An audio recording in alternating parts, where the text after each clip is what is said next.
Plant-based meat alternatives have emerged as a popular option for individuals seeking to reduce animal protein intake, lower saturated fat consumption, or explore more environmentally sustainable diets, yet their health implications are more nuanced than often assumed. These products are designed to replicate the texture, flavor, and culinary versatility of meat while using ingredients such as pea protein, soy, wheat, or other legumes, combined with fats, binders, flavorings, and sometimes colorants.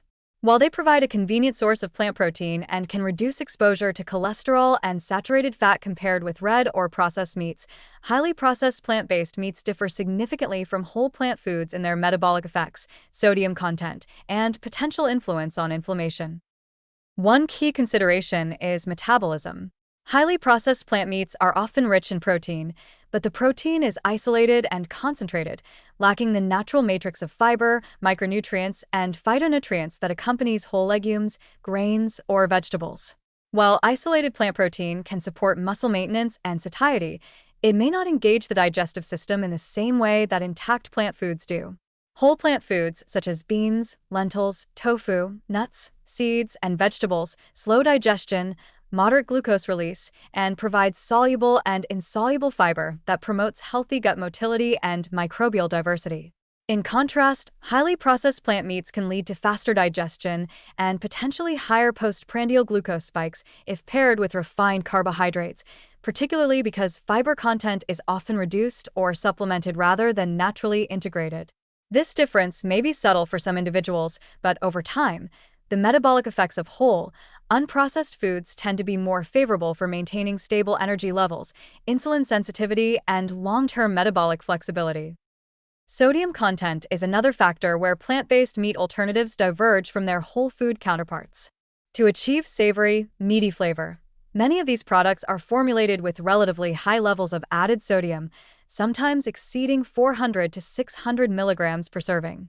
While moderate sodium intake is generally safe for healthy adults, excessive sodium can contribute to fluid retention, elevated blood pressure, and increased cardiovascular strain, particularly for individuals predisposed to hypertension.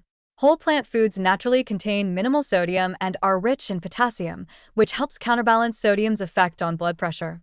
Consequently, while plant-based meats reduce certain dietary risks associated with animal protein, their sodium load can create a different challenge if consumed in large quantities or as part of a diet that already includes processed foods. Choosing lower sodium formulations or preparing plant-based proteins at home from whole ingredients can mitigate this concern. Inflammation is also a point of distinction. Whole plant foods contain abundant polyphenol, antioxidants, and micronutrients that actively counter oxidative stress and systemic inflammation. In contrast, some highly processed plant meats may include additives, refined oils, and flavor enhancers that, in excess, could promote inflammatory pathways. This is not to say that plant-based meats are inherently inflammatory. Most contain largely wholesome ingredients, but compared with unprocessed legumes, nuts, and grains, their anti-inflammatory potential is generally lower. Incorporating whole plant foods alongside these alternatives or choosing minimally processed versions maximizes the anti-inflammatory benefit while still delivering convenient protein.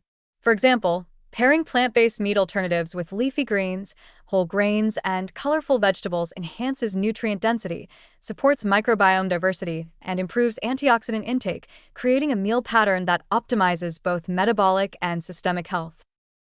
Despite these considerations, plant-based meat alternatives offer meaningful positive contributions to a balanced diet. They provide high-quality plant protein in a format that can encourage dietary diversity, making it easier for people to meet protein needs without relying on animal products. They also help individuals transition toward more plant-centered eating patterns, reducing saturated fat intake and environmental impact while still allowing familiar culinary experiences. For people with limited time or access to fresh legumes, plant-based meats serve as a practical tool for maintaining protein adequacy, experimenting with new recipes, and enhancing adherence to plant-forward diets. The versatility of plant-based meats also encourages creativity in meal planning. They can be grilled, sautéed, or incorporated into pasta, stir-fries, tacos, or salads, often providing a satisfying texture and flavor that supports adherence to healthier eating patterns. When consumed alongside minimally processed plant foods, they become part of a nutrient-rich, fiber-dense, and metabolically supportive meal. This approach balances convenience with optimal nutrient absorption, metabolic control, and anti-inflammatory support, leveraging the strengths of both processed and whole foods. In essence, highly processed plant-based meats represent a middle ground between traditional animal protein and whole plant foods. They offer convenience, protein quality, and the ability to reduce saturated fat intake, while requiring mindful consideration of sodium levels, additive content, and overall dietary balance. By combining plant-based meat alternatives with whole grains, legumes, vegetables, nuts, and seeds, individuals can enjoy the taste, texture, and versatility of meat substitutes while maintaining optimal metabolic health, stable energy, and reduced systemic inflammation. Far from being a compromise, when thoughtfully incorporated, plant-based meat alternatives can serve as a powerful, practical component of a nutrient-dense, plant-forward diet that supports long-term health, dietary satisfaction, and metabolic resilience.